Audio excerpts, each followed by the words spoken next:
Hey fellow outlaws, and welcome to part 4 of The Most Deadly Player. Today I have a lot of interesting battle strategies coming up, but first of all we're going to look at the overall layout that I use for Slippery on a regular basis. Now I do use a full sniper build for Slippery, and I'll tell you why in just a second. Slippery is definitely one of my most favourite cards of all of them, and it's something that I actually used all the way up until at least level 250, and to be honest the only thing I used to do was free roam posse wars. Now if you already know your stuff when it comes to Slippery, then that's absolutely fine, but for some of you guys that don't quite know what's going on in Slippery, I'm going to take you through things one step at a time. And to be quite honest guys, the amount of high level multiple opponents that I've taken out with this card is absolutely crazy. I'm talking about elite level players falling for the sheer cunningness of using Slippery. Now first of all guys, the correct gun layout. So my layout consists of 2 shotguns,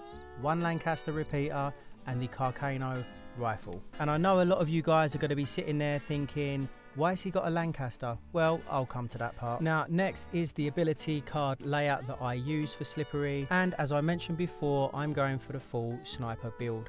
Now many of you guys might have noticed that when I did the Paint It Black layout, I was using Fool Me Once, Never Without One and Iron Lung, and these were all defensive cards. Now the reason why I use those defensive cards with Paint It Black is because with Paint It Black I'm going for headshots, so I don't need an aggressive build, which means I can take a level 1 tonic when I'm using Paint It Black.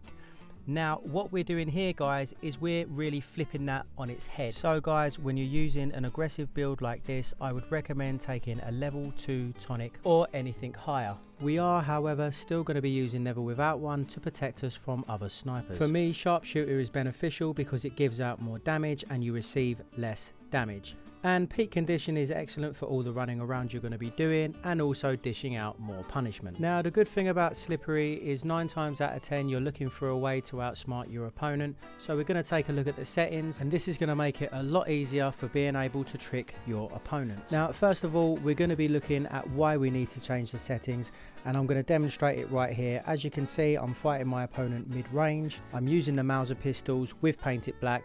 They're using Slippery with the Carcano rifle. Now the reason why the person using Slippery here is going to win this battle is because they're simply going to wait for their opponent to be within mid-range, they're going to switch on Slippery, and then they're going to use the Carcano rifle. And so the person using Paint It Black here is at a serious disadvantage and they're not going to win. So using Slippery here, you need to make 2 minor adjustments. The first one coming at the gunsmith shop. Now the standard Carcano rifle comes with a mid-range scope.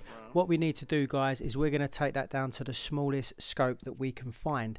Now this is beneficial for fighting opponents at a much closer range. I wouldn't say any closer than mid-range. You certainly don't want to go too close with the Carcano rifle because you will miss. However at mid-range you can switch on slippery. Someone using painted black will try to lock on you and shoot you, but they can't because you're using slippery. You have the short scope on the Carcano rifle and you are going to annihilate them. Now the next trick to this one, guys, is going to be the settings. Now it's going to be beneficial here since you're going to be scoping a lot closer to your opponent to speed up your settings. Now in another video I suggested the further away you were, the lower your settings needed to be when sniping, but now we're going a lot closer because we want to trick our opponents into thinking they can lock onto us and shoot us, and then we're activating slippery and then we're shooting them with the short scope Carcano rifle. So we need to speed our settings up so we can maneuver around a lot faster when we're a lot closer to our opponent. And the settings you want to change for sniping is in the first person's mode, and this is how I have my settings when I'm sniping in slippery at mid range. I would always have aim sensitivity and lock acceleration at around about 75%, and you can definitely afford to stay in snipe mode for a lot longer because there's no real threat of people around you being able to lock on you and kill you that way. The only thing you really need to bear in mind is other snipers, and in my experience a high number of players fall for this trick pretty much every single time.